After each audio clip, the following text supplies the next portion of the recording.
What's up, everybody? Jason Hadley here from the Hadley Hour. You are listening to the Hadley Hour here on Indie100.com, the Mix.fm, Planet Platypus, Excite Radio, Lips app, WLOR.net. The song is War Machine. The band is the Chimps, friend of the show. You guys are in store for a great treat, great show coming up.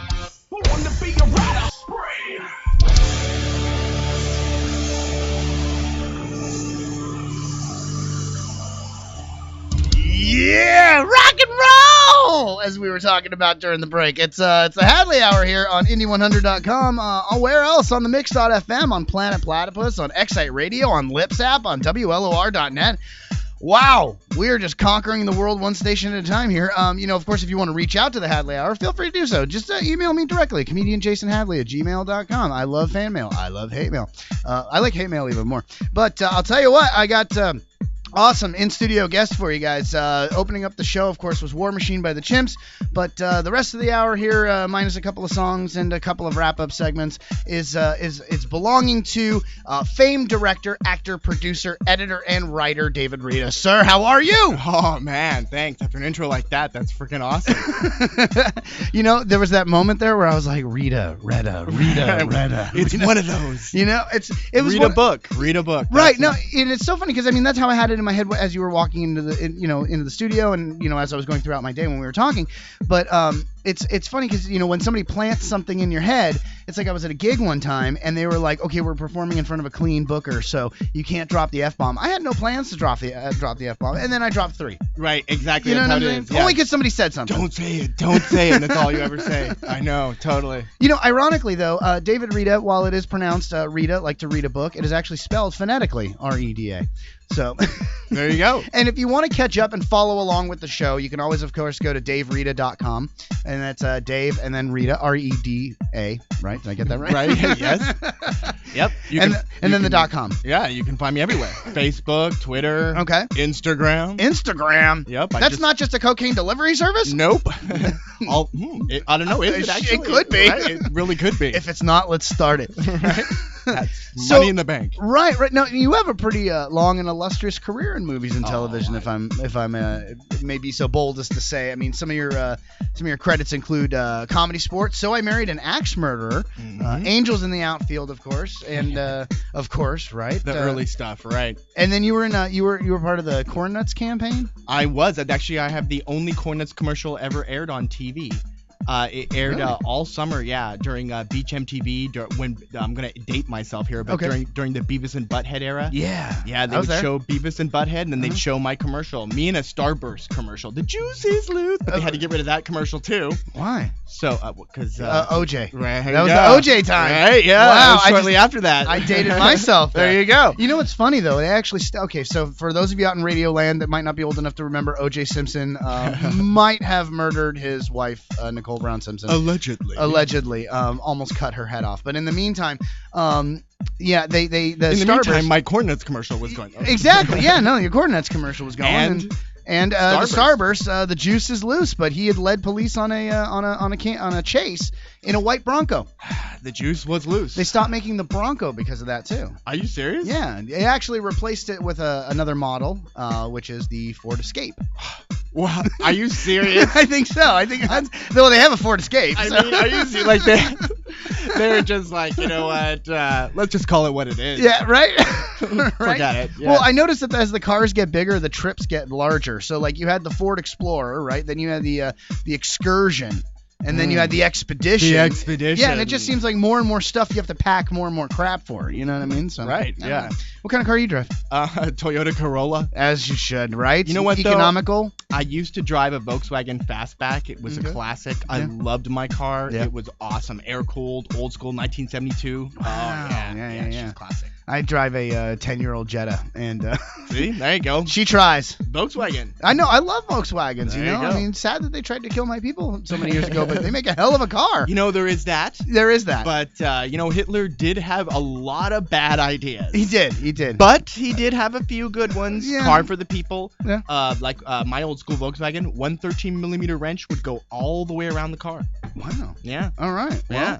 So for all of our neo-Nazi listeners out there, there's your special shout out. Not in support of Hitler in any way. Right? Just saying. If for those of your Confederate flag fans out there, man, you know, we're not doing that. We're not going.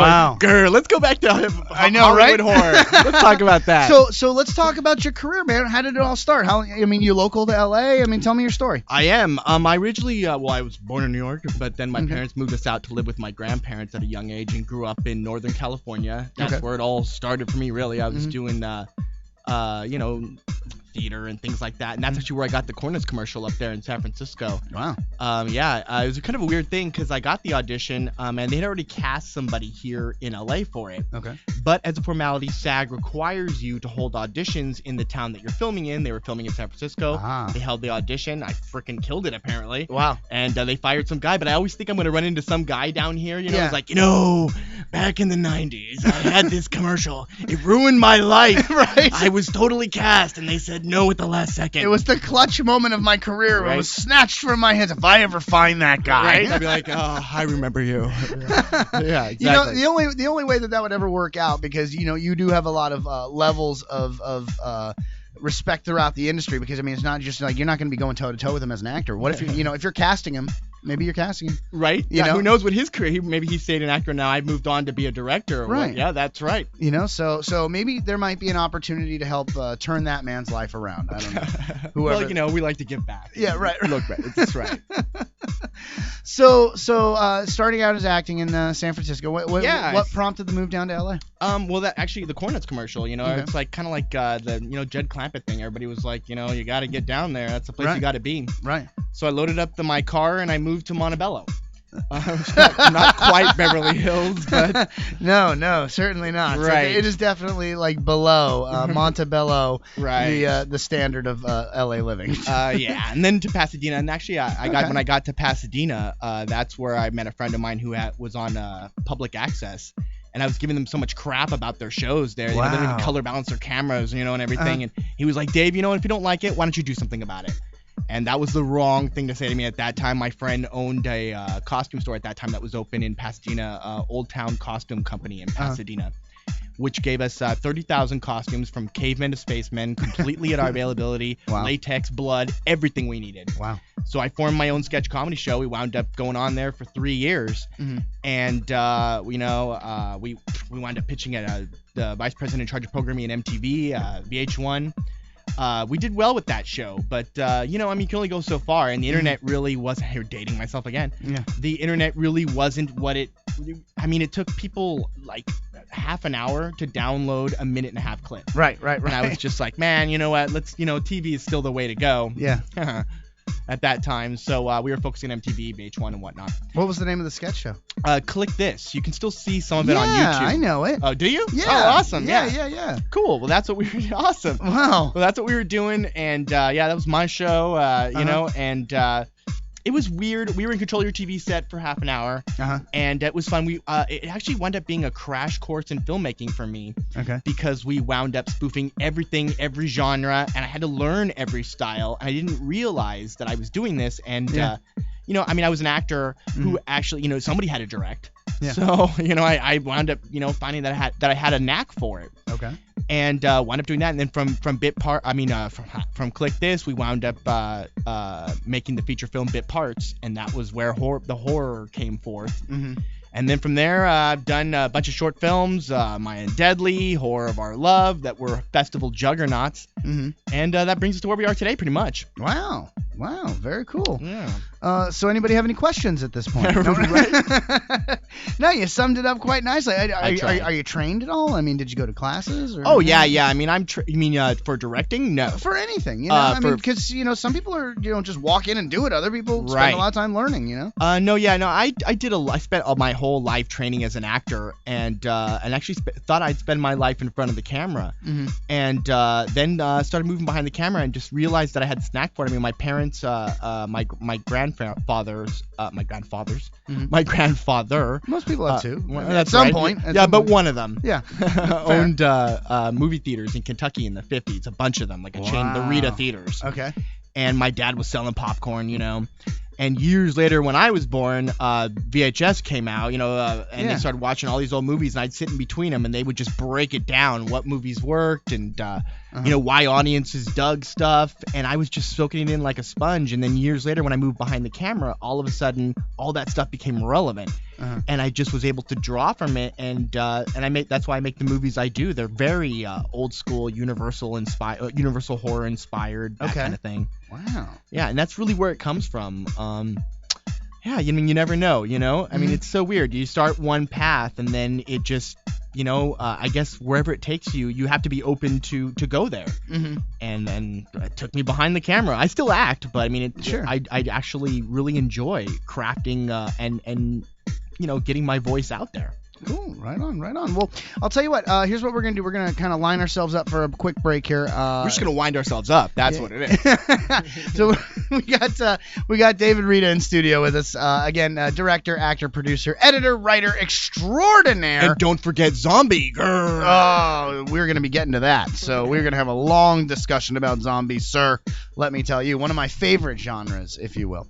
We'll discuss everything. Fast-moving zombies, slow-moving zombies, If Stephen Hawking's would be the Kobe beef of zombies, I don't know when it comes to brains. Anyway, enough of that. I don't want to spoil anything.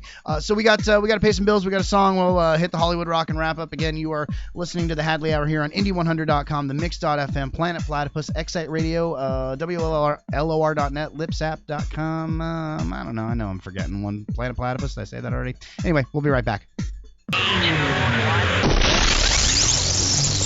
It's the Hollywood Rock and Wrap-Up with your host, Jason Hadley. Donald Trump showed up to a British golf tournament wearing a hat that said, "Make America Great Again." The Brits reacted by suggesting we give it back. Over dwindling ratings, TLC was forced to cancel the 5th season of their reality show, Gypsy Sisters. For those unfamiliar with the show, Gypsy Sisters follows the lives of romantical gypsy women living in West Virginia. Let's just say they make Jersey Shore look like Downton Abbey. Flashdance star Jennifer Beals was reported to PETA.org for leaving her dog in a car on a hot day with the windows only slightly cracked. Unfortunately, in other parts of the world, reporting that Beals is cooking her dog in the car would actually fall under Grubhub's jurisdiction. Director of the crime drama Law & Order, Jace Alexander, was recently arrested for possession and distribution of child pornography. While the judge will very likely throw the book at him, Alexander's crossing his fingers for anything by Dr. Seuss or Shel Silverstein. And that's the Hollywood Rock and Wrap-Up. Follow us on Twitter at Rock and Wrap-Up. Yeah, the Hollywood Rock and Wrap-Up. That's right. You can listen to the Hollywood Rock and Wrap-Up every day on a multitude of stations. Gosh, I can't even list them all. We only have an hour. But if you want to follow the Twitter account, it's at Rock and Wrap-Up. And, of course, that's heard 5 days a week on various stations. Make sure you check in with the Twitter account, and you can follow them all. In the meantime, enough about me. We have an amazing artist in studio with me who, and who is akin to a genre of film that I myself love, the zombie genre. David Reda, thank you again for joining me here. Oh, thank you for having me, sir. Absolutely. So let's start with the Zombie Dave patch on your jacket. Yeah. Let's talk about that for a second, because I don't know what it is, and I just wanted to just... Oh, my Zombie Dave thing. Well, you know what? It happened in 2010. I was actually touring the festivals with my film Horror Bar Love. Mm-hmm. And it was sailing through the festivals, and I had a month break in between festivals. Didn't know what to do. Didn't want to lose my people on Facebook, and I just still wanted to keep promoting, but I had really nothing to talk about. Mm-hmm. So I decided for a month to fool Facebook, or just jokingly fool Facebook into believing that the zombie apocalypse had happened in LA. Uh-huh. Patient 0 had bit me, so I was patient 1. Uh-huh. And then I turned into a zombie, of course, and then I had a bunch of filmmaker friends all over the country making little videos and putting them on Facebook saying that Dave was here, and so I was all over the country, attacking the country and infecting. And then my plan, of course, was right before the next film festival to heal myself and magically, and then all of a sudden I'd be fine and just continue on promoting, which is what I did. Right. But then it turned into this big thing. I mean, I found out the blogs were devoted to going, what's Dave going to talk about next? And because I was doing really crazy things. Was it like surviving this apocalypse, or was it just you being a disease vector going from town to town? No, I was full on zombie, but I could still think. And I mean, like in my world, why can't zombies text? It might take them a little longer, but I mean, I believe zombies are a thinking zombie. They're actually a lot smarter than people give them credit for.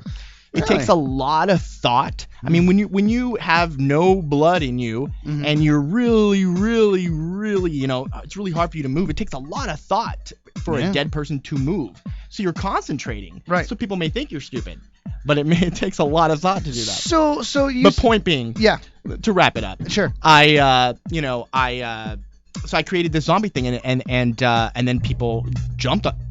That was the spring. Jumped on it. I told you. That's rad. I know. Huh? Jumped on it like crazy. Dun dun dun. Right. Yeah. Definitely. And then so I had to become this mixture of both. I had to become Zombie Dave. Okay. And justified my stuff, everything I did, and then I wound up doing another short film shortly after that with the lovely Michelle Tomlinson, Scream Queen. She's been on the show. Has she? She has indeed. That's why she knows who you are. Ah ha ha ha. I mean, who doesn't? Well, but other than that, who doesn't? Right.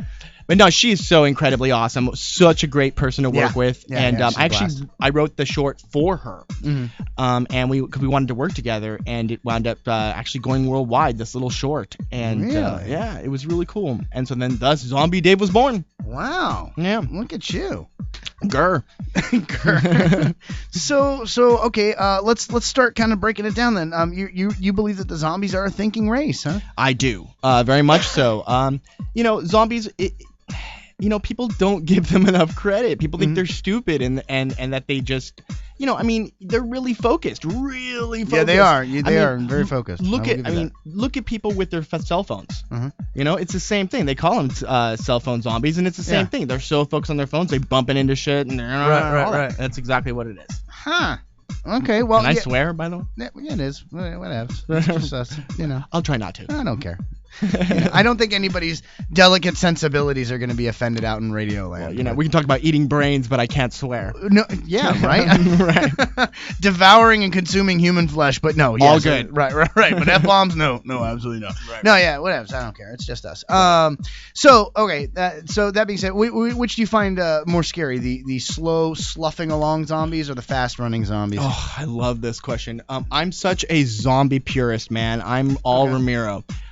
To me, I really truly believe, if you've been in the ground for 100 years, you crawl yourself out of the ground. I just don't believe you're going to run the 40 in 2.1 seconds. Yeah, that's more of a lot of core work. Right. Goes into digging yourself out of the ground. Start flying off you. You know what I mean? You're going to start losing limbs. Yeah. No, maybe if you were just bit, sure. I believe you could run full speed. But generally, you're going to slow. And honestly, I believe, you get one zombie, slow zombie, and it's a joke. Yeah. You can run by him. You see in Ramiro's things all the time. You slap him in the head. Yeah, if he was coming towards my house, I would pack. Right, exactly. And laugh. Yeah, I would pack. That's freaking awesome. And surround my house with treadmills. Yeah, right? I'm never going to get there. What's going on? This place sucks. Yeah, I swear. But I'm getting a great workout, though, I have to admit. Yeah. But you get 10 zombies. Yeah. It starts to be a problem, slow moving. Yeah. But you can still get through them pretty well. Yeah. 300 zombies, all slowly. Let's say you're in the circle. 300 slowly zombies moving in towards you. Yeah. It starts to get really, really scary, and then to get closer, and you can use all your bullets and guns and swing your bats and swing your swords and swing, but they're gonna keep coming, and they're gonna keep coming, and it's slowly gonna consume you and tear you apart. Yeah. To me, that's pretty frightening. So then my question is, in the zombie world, some zombies just kill, and then some zombies consume. You know what I'm saying? How do they know which one that they want to just rip apart and eat, and how many they want to turn into more zombies, or do they care about recruitment? Is recruitment a focus in the zombie world? No, I don't think it is at all. Honestly, I think what it is it's distraction. You start to eat something and then you get distracted, and so then that person, they lose an arm, they lose a cheek, right? And they wind up, being able to, and then once they're infected, of course, they turn. Right. But generally, if you're not distracted, you're just going to consume. You're going to eat. Yeah. The one thing I always notice about the one thing,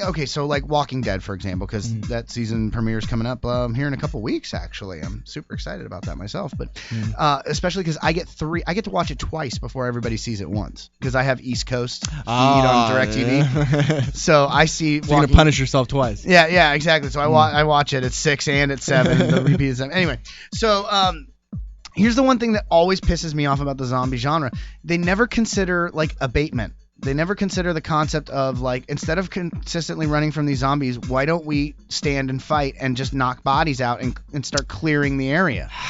You know, this is exactly what you just hit on my problem with The Walking Dead. Okay. I'm actually not a fan of the show. Zombie Dave, not a fan of The Walking Dead. I'm not. Honestly, now let me say, in terms of makeup, they have the best makeup I've seen in ever. Yeah. I mean, they have such great looking zombies. Mm-hmm. It's too bad they don't actually use the zombies. Right. I mean, to me, a typical show just is always, you know, I'm in love with this person who's in love with me, and then, hold on, zombie. Yeah. Anyway, I'm in love with this person, and you know, and it's just I can't take it. Yeah, there's a certain formula, you know, and I'll tell you what, I probably wouldn't be as big a fan of the show if I didn't wait to see it from week to week, because that's how I fell out of love with Sons of Anarchy. Not a zombie show, but nevertheless, it's basically a soap opera with motorcycles. Right. But you're just catching up on one big, like on Netflix or something like that. You know, you binge watch it, and like their circle of influence and their little sphere of their stories, that kind of the pool that they swim in, gets very small very quickly. Mm-hmm. So that's why I have not wanted to do that with Walking Dead, because I know I have some issues with that show myself. Because I'm sorry, but you know, you got thousands of zombies in the area. I mean, why would you not start clearing them out? They're so easy to take out.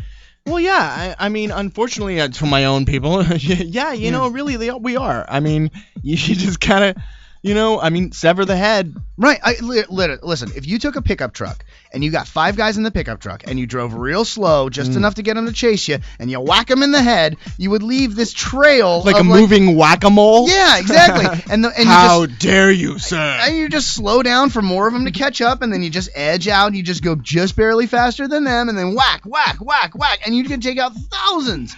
It's true, unfortunately. You know, I saw this episode. I actually caught an episode of The Walking Dead, and I don't really know the show. Okay. So, I mean, for the episode I caught, they were inside a church, and they had like all these like poles and barbed wire out front guarding the church. Sure. And this guy went out front of it and was like, "Oh, zombie, whatever." Got on the other side of it, and the zombies just like stopped. And I'm like, why would zombies stop? Yeah. I mean, why wouldn't they fall on the barbed wire? And I mean, you know, they would use each other. I mean, it's like it's just like ants. You know, when ants die, they use each other as boats. I mean, that's exactly what zombies would do. No, you're absolutely right. Like, so take for instance like World War Z. Are you fan of that? Do you like the book or the movie? Because they were diametrically opposite. They were not the same thing. I'm not the hugest fan of the movie, but you know, there were moments of it that I dug. You know, and I mean, I thought using Brad Pitt in a zombie film was. Before I saw it, I thought it was a great idea because it was going to bring a lot of attention, a lot of heat to the zombies who of course need heat, because nobody's talking about zombies at all right now. Right. But I still liked it. Yeah. But then after seeing it, it didn't, you know, it just. Did you read the book at all? I didn't read the book. Okay, so let me tell you, the book has absolutely nothing to do with the movie. The entire book is told in flashback. Oh wow. Yeah, and basically a guy going, like, basically the zombie apocalypse has come and gone. And this guy is compiling a report for the World Health. Brad Pitt's character is now going around to all these different places, like conducting interviews, and you hear the stories, like all those stories that took place in Korea and all this stuff. All that happened in the book, but he is learning about it after the fact as he's compiling his reports. Oh wow! Yeah, that's really interesting. I mean, it made for a really, because each. I'm totally gonna have to check that out now. Yeah, each book, the book was just broken up into like different stories in different parts of the world where he would just fly around and interview people, and they'd all tell their perspective. Man. And it was like the step by step of how they created like their instruments for killing zombies and stuff like that, and you know how they organize. Because everybody's gonna have their own style. Yeah. I mean, that's the one thing, is that, you know, you have to adapt. I mean. Exactly. You have a complete breakdown of social services, and that's the whole thing. See, and here's my thing. I mean, this is what Ramiro was touching on, that zombies are smart. And in his movies, if you notice, they get smarter and smarter and smarter and smarter. Yeah. It's because they're getting the zombies are more getting used to that. You're starting to, you know, and it's like anything, you know, like when you're hungry. Yeah. If you're hungry all the time, you get used to it, and you start to be able to think again, right? Right. You know, and I feel like that's what's going on there. And you know, zombies, you know, as they get smarter, you're gonna have to develop different. You know, the going around whack-a-mole on them isn't gonna always work. That's true. They might get hip. They're gonna evolve. Like I don't might get hip. I don't know if you ever saw Land of the Dead. I did see Land of the Dead. I liked it. I thought it was, you know, I mean, was that a Romero movie? Of course. Yeah, that's what I thought. That's right. A continuation. Yeah. Right. And so that's at the point where they're like now starting to like learn how to use like third-party items like guns and knives and third-party items. You know, you're a gamer, my friend, and that's awesome. You know what I'm saying? I mean, you know, exactly. Yeah. So and it just, for me personally, from an evolutionary standpoint, the way as stupid as humans are around zombies, I kind of think that the zombies are the more evolved ones. You know what? You also touched on what Ramiro likes to do and what I like to do with my zombie films. I'm telling you, I'm such a fan of his, and I really. The beautiful thing about his movies are he'll if you ever hear an interview where he talks about his films, what he'll say is the zombies are never the problem. I mean, like take Dawn of the Dead, where they're in the mall. Right. They'll figure out how to secure themselves in the mall. They're perfectly fine. Nothing will. The zombies can't get in there. They're fine. Sure. What happens? The bikers come, move everything, and cause the zombies to get in. The people are the problem. The people always cause problems. The people living will always cause the problems. The zombies are not really the problem. You know how to deal with them. Yeah. No. They have one thing. They have one thing going on. It's pretty simple. Right. You know, it's the people getting angry and drama ensuing and, you know, and I love you and you love, you know, I guess all that. Right. Well, and just like that, the human condition under such dire circumstances and the kinds of decisions that people make and their motivations for them. And, exactly. And all that sort of stuff. You know what I mean? Self-preservation. Selfishness. All Right. good human traits. I mean, clearly zombies are altruistic because whoever gets to the body first, you know, it's and they'll like they'll lay themselves down for somebody else to step over them. Right. You know what I mean? Exactly. Even as though I've done. Yeah. So, yeah. So now talk to me about your take on the zombie film and kind of what you've been working on with that respect. Yeah, I mean, I kind of like to say, like I said, like zombies are smarter. Sure. And I like to say, like I'm king of the zombies. Somebody's got to lead the zombies. I wish people would focus on what the zombies are thinking, the zombies' perspective, more in film, and that's really what I try to do. I also tend to do things like I say horribly romantically. Okay. I have to do things funny. I have to do things horror, but I also have there's a bit of romance in what I do. Okay. I truly believe you can justify romance horribly. Okay. And so my zombies are lovers too. What can I say? Right. See, but that's the difference between like a romantic comedy and a horror film is just like how good looking the person is holding the radio under your window. You know what I mean? Funny you say that. Have you seen my short? No, I have not. Okay, watch one of my shorts. You'll see. I actually mock that. You know, and it's not a zombie in that one. It's a psycho slasher killer in that one. Right. So John Cusack holding it up. Oh, that's so sweet. In mine, it's Monster. Yeah, he's got the mask on, the Jason-esque mask, holding the thing. It's got a bloody handprint on it. Right. But you know, but same idea. Yeah. I'm sure it still works just the same. It actually, it's one of the biggest laughs in the film because people just, you know, it's one of those things you view it right on sight and you just grab onto it right away. And it's a good one. Wow. And it says so much too because it's in that one, I'm trying to convey that a psycho killer, Jason-esque character, is in love with this girl. And in just one image, I'm using a song in it. The song is actually my dialogue throughout the film, but yet in just that one clean image, it just says it all, you know. And really, ultimately, with that short, I was trying to say, you know, sometimes monsters got to become a little bit more human, and humans got to be a little bit monstrous, and then where you meet in the middle, that's love. So he will love you with not just his heart, but other people's hearts as well. Many severed hearts. Yes. You need to watch that film, my friend. I actually do. You're touching upon. That's another scene in it right there. Really? Oh yeah. See, we're already like-minded, man. Oh yeah, we're in sync, man. That's amazing. I love it. That could be a scary thing. So for that short, I mean, you know, kind of how did that come to be as far as you know, being able to get funding and you know make that the movie making process? Because I mean, this is all steps towards the greatness of your career. Oh yeah, that one's actually a really interesting one. I actually I wouldn't recommend doing that. I would always tell any filmmaker, don't do what I did on this one. Okay. But I got lucky. I mean, how it began was a friend of mine had me listen to the song by the band Ludo, the song "Whore of Our Love" by the band Ludo. And I'd never heard of the band, never heard of the song. I was like, I don't want to listen to this, you know, "Whore of Our Love," what? You know, I don't want to. And she was like, dude, just listen. I was going to shine her on, say, oh yeah, I totally listened to it, but I didn't. I listened. And within the first few lyrics are, I'm a killer, cold and wrathful.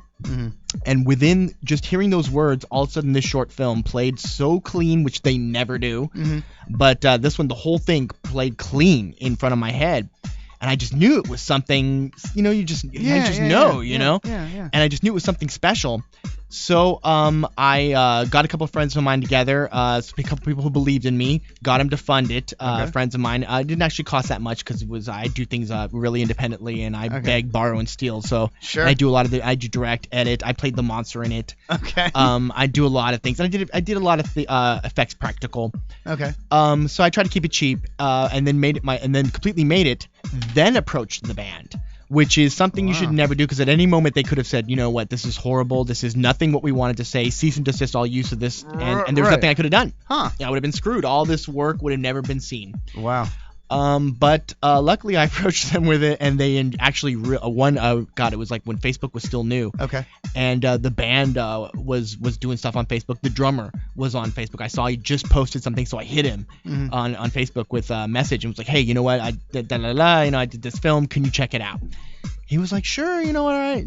That was like the longest hour of my life. And it was like 3 a.m, too. And I was just panicking for an hour. Yeah. And then finally he got back to me. He loved it, showed it to his band members. They loved it, which I wound up later on. They're great guys. Wound up doing another video. I'm doing videos right here.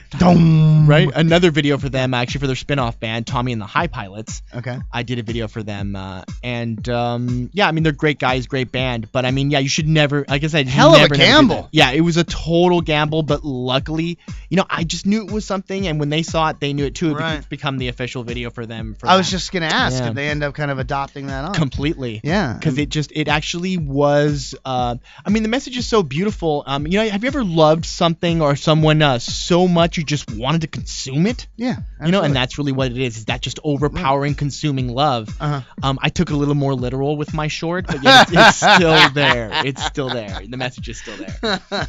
Right on. Well, listen, eating people is, the difference between legit movies and pornography is just Max Factor number 5. So, so true. You know what I'm saying? Just easy enough, right? Right. So did you have to borrow a friend's house and Completely. Oh yeah. That's how we did it back in the. This was this is earlier in my career. That's what we had to do. We borrowed, begged. Luckily, I shot it up north in San Jose. That's where I was from. Okay. San Jose, California.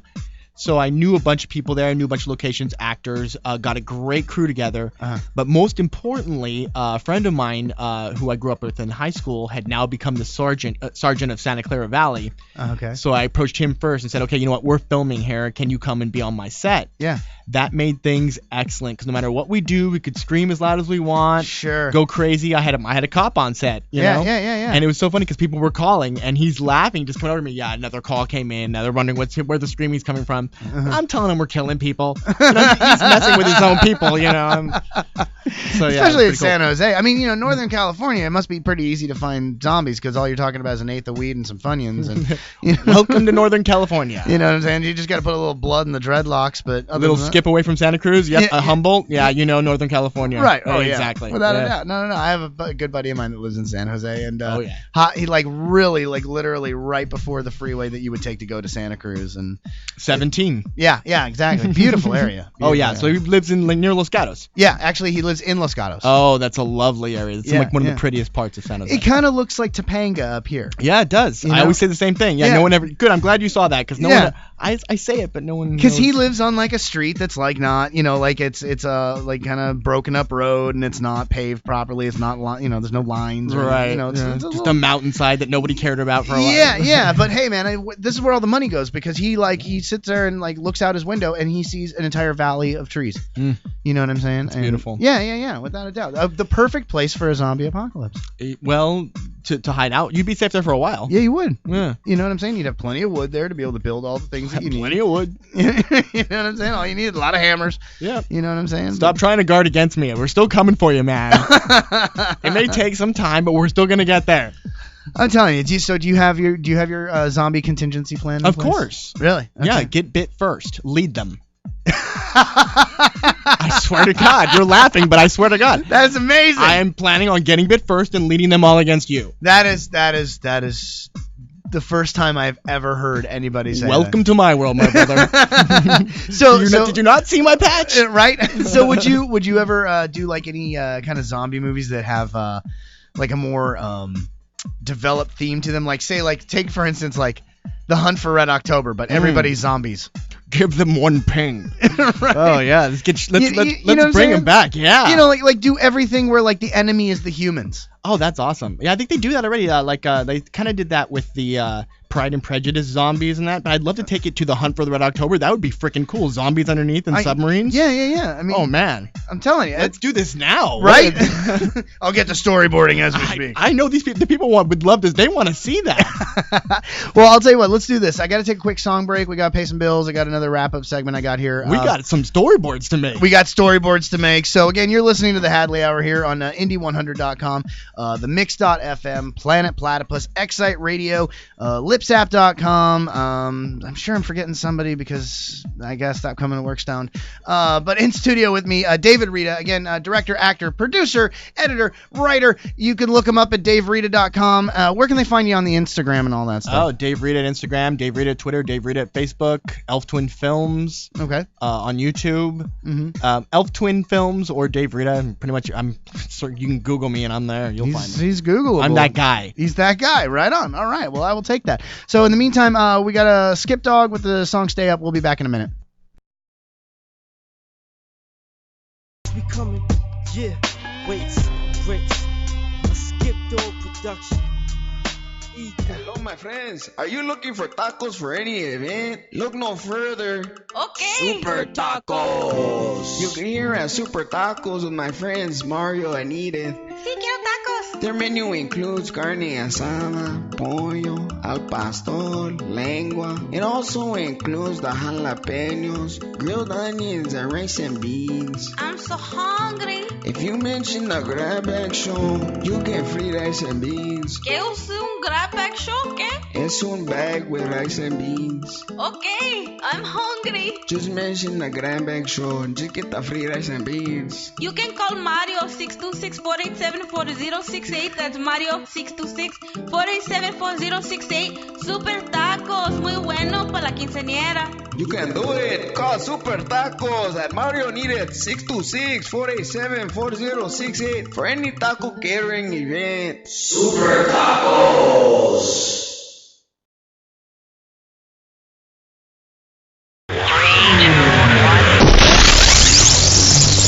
It's the Hollywood Rockin' Wrap-Up with your host, Jason Hadley. Despite their ongoing divorce, Arnold Schwarzenegger and Maria Shriver were spotted dining together to celebrate his 68th birthday. Creeping on 70 years old, the Terminator actor will be changing his famous line to, "I'll be... Oh, my back! My back!" Exceeding the $10,000 limit, Snoop Dogg's in trouble yet again, this time with Italian custom agents for carrying too much cash. With Italians widely known to talk with their hands, upon Snoop Dogg raising his hands to surrender, police explained to the rapper there was simply no need to shout. Actress Charlize Theron recently adopted her second child. Her first child was flown in from South Africa. So a child coming out of a giant tube thousands of people are in every year means Charlize Theron's adopting is the same process as Snooki delivering naturally. No, I'm not a hooker. And that's the Hollywood Rockin' Wrap-Up. Follow us on Twitter at Rockin' Wrap-Up. At Rockin' Wrap-Up, everybody. There it was. The Hollywood Rockin' Wrap-Up. Again, which you can follow at Rockin' Wrap-Up on the Twitter. You can also find me on the Facebook. Again, you want to reach out to the show, comedianjasonhadley@gmail.com. As well, we're always looking for independent and unsigned, or as I like to call them, pre-famous artists. So you want to get a song played on here, reach out to me, man. Let me know you're out there. Only the serious need apply. Seriously, don't send me like your crazy ass like mixtape where I have to turn the bass down and the treble up in order to get like an awesome level. Like, put some production value into it. Anyway, I digress. So we don't have a whole lot of show left, but I want to make sure we get everything covered here with a really fun guest. I haven't had a chance to talk this much zombie with a guest in ever. So David Reda, thank you again for coming in and stopping by. And thank you, man. It's super cool. So what's next for you on the horizon here? Well, you were mentioning, indie bands, and there's a really cool indie bands out there. Like, one of them is this band Mal, and I just recently cut a couple of music videos together for them. One using Stanley Kubrick's 2001, and then the other I used Tim Burton's Mars Attacks to do their video. Okay. They're a great band, and they're in town. You should totally check them out, man. Yeah, they're really cool, and the videos are cool. You should check them out. They're on my YouTube. Okay. They're really fun videos. And what's that YouTube again? That's Elf Twin Films YouTube. There you go, in radio voice. Elf Twin Films YouTube. And that's Sealy Posturepedic. Oh, I popped my peas. Yeah, did you pop your peas? Oh, well. Don't get the job. Let's just do it this way. In a world. Oh, man. I just need you to follow me around. Oh, my God. David Reda runs yellow lights. Every day. He's in a hurry to get away from the people and join the zombies. That's right. You be zombie president. Can you imagine? It's funny. I always said I would be president, so zombie president. That would be pretty much. Yeah, that sounds right. Yeah. As far as Stephen Hawking, Kobe beef of brains, true or false? Oh, that would be the golden brain right there. Oh, yeah. He'd be so easy to catch. Yeah, you know what? And honestly, what I believe is why zombies want brains so much is it's the electricity in the brain firing that gives the zombie a taste of electricity in their body, so they actually feel alive and get a taste of what it's like to feel alive again. Yeah. Jeez, that'd be like a good couple of weeks off Stephen Hawking's right. Right. Yeah, he'd be like, please stop chasing me. Please stop chasing me. Speed bump. Oh, no. Speed bumps. Oh, my God. Okay, enough. Sorry, Stevie. We love you. Yeah, we love you. Yeah, good times. But he would definitely be saved first because he is one of our greatest minds, and we need to figure out how to defeat them. But you're saying, no, they should not be defeated. They should be allowed to roam free. Oh, yeah. And rebuild society in their own. But they don't reproduce. Yeah, there is that. Oh, zombie porn. Yeah. No, see, it sounds good for a second until you start thinking about things falling off, and then it just doesn't work anymore. Right. Yeah, it's just. Yeah, no, I get keep it behind closed doors, zombies. Well, but see, that's the thing, though, is that, like, with every zombie, though, then they're out in the open air. So they're eventually rotting anyway. So you have a very short career in that industry to begin with. You know? Well, yeah, but a brilliant, like a shooting star. You know, it's brilliant and then goes away. Right. So you have to appreciate it while it's there. Wow. So where do you want to take this genre next? Like I said, I mean, I really want to expand on zombies. Everyone says, like we were talking earlier, everyone says that there's nothing new to do with the zombie genre. There really is. I don't want to, over the air, I can't divulge. A lot of NDAs, but I'll come up with them. But you've got a bunch of them. Yeah, I'm just saying, remember the cartoon DuckTales? What if they were zombies? Ta-da! Done. Saved by the Bell. Zombies. Done. I've got 1 million of them. Right. But, yeah, no, I mean, I've got some things where, but generally, I really want to do things from the zombies' perspective. You really don't see that enough. You don't see the zombie. I mean, like back in the day, you remember Buffy? Yeah, Buffy the Vampire Slayer. Buffy was awesome, especially because when Spike was the villain, and you'd get the main villain that they would battle at all season, and then you'd get the big final boss battle confrontation. Sure. I wish Walking Dead would do that. That's my big tip for Walking Dead. I wish they would do that. Why don't they make one of the zombies? Have a battle. Yeah. Have one of them be a little smarter than everybody else and actually be a problem. Yeah, right, right. Wow. Oh. So is there I'm totally divulging everything. Do you are you gonna make everybody go to zombie school like they do on The Walking Dead? To shamble? Yeah. Oh, is that the name of it? I thought it was like a shuffle. No, that's you're talking My World. Yeah. My Zombies Shamble. Ah. Whenever I do anything with zombies or whenever I direct zombies, you have to shamble, and I teach you how to do it. Okay. It's all about for me. It's all about. What makes a good shamble? It's all about being slow. It's all about actually popping out your body. It has to hurt a little bit. Like I'll always shout before action. There's this. I'll yell and make it hurt. And that's where everybody, you gotta it's if it feels wrong and it looks wrong, and it is. Okay. And it's gonna hurt me, not to the point where you're injuring yourself. Right. But you want to make it hurt. And then it's about walking slow and enjoying the moment of being a zombie. I don't think there's this movie Warm Bodies that came out. Yes. Not one freaking zombie in it shambled. They all rockin' normal. Was that the one with the zombie that has a little bit of human left and he falls in love with the girl? Right. Yeah. Good attempt, but yeah. But nobody shambled. No, they didn't shamble. They ran around, walked around. They also had these things in there called bonies. Okay. The skeletons that were, I guess, fully zombied out. Right. Yeah. These things are looking around and stuff like that. I was like, that's great, except that thing has no eyes. There's no eyes. It's a skeleton. How is it looking? Right. Would it have been that much harder to put little eyes in there so then at least it was looking at something? But it's turning its head, watching stuff. I'm like, what are you... Yeah. It's, you know what though? Ultimately, at the end of the day, it's hard to discuss continuity with something that's not proven to exist. But you know, right? You know, Well, there is that. It's like saying the dragons were all wrong in Lord of the Rings. I can't believe it. Everyone knows dragons have green scales, Right. red scales. They must be daft. What is this? D&D? Jesus Christ! Balderdash. Did I roll a natural 20? Come on. Man, that joke was +1 versus funny. Thank you. Yeah, Thank you. You caught that right on. Yeah, I'm with you. I had a whole bag of dice. That was all I did. High school was a very lonely time for me. I know, man. I spent a lot of time in my imagination. Well, you know what? Actually, as actors, we loved D&D as kids because Yeah. it just gave us an opportunity to fully. We actually took it a little too far. We played the hell out of these parts. Sure, But it was so much fun, and it actually did expand our minds. And, you know, I do find as a filmmaker, you know, what's a DM doing? He's crafting. Yeah. Speak English, Dave. Crafting this whole world Yeah. and then taking you through it and Right. telling you a story. Doing it. Right. And that's exactly what a director's doing. You know, and really trying to craft this world and tell this story, give you my voice the best way I can. Yeah. And it's really up to the players to be able to work properly within the world. Like, for instance, I always noticed whenever I would play as a kid, there was always the guy that like kind of didn't take it too seriously, and he'd be like, "I want to chop everybody's heads off," and it's Right. like, you know, dude, come on, we're trying to play a game here. Roll to chop everybody's head off. Yeah, right, exactly. Yahtzee is the you know, it's like that guy. Just put him in the corner, have him roll for an hour. Yeah, right. You Right, there you need, go. yeah, exactly. You need to roll 1,000 times, Right. and then divide everything by 3. Yeah, but then there were the people who, like, I guess you're right, because as a director, if your actors are having a hard time working within that world, it ultimately comes down to, did you properly create the world, right?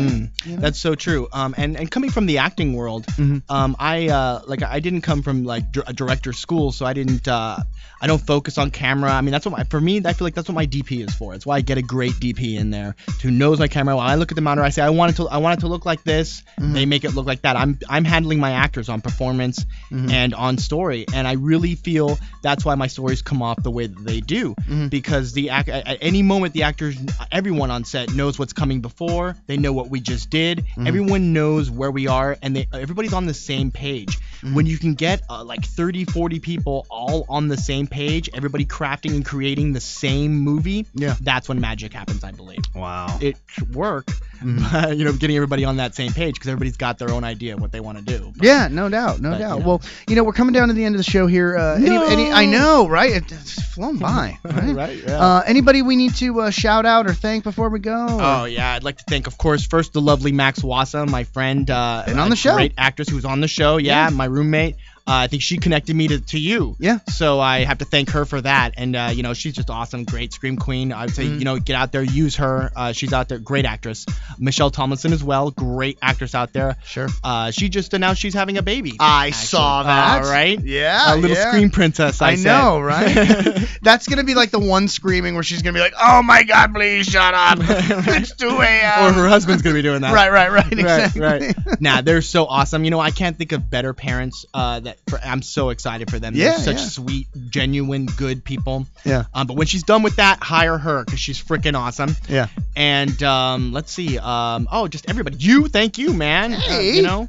I appreciate the shout out. Oh no, I do. And you know, I love your Hollywood things. They were wrap-ups, freaking funny. They're really, really good. Really Right good. on. Good stuff. Right on. All right, well, let's wrap it up here for another edition of the Hadley Hour. Again, my name's Jason Hadley. You've been listening to, as I said again, the Hadley Hour here on Indie100.com, the Mix.fm, Planet Platypus, Excite Radio, Lipsap.com, WLOR.net. All you guys have been amazing for supporting me. You know, we got some more affiliates that are actually coming around the corner here, so we will be expanding from 6 stations to many, many more. So we will see you next week.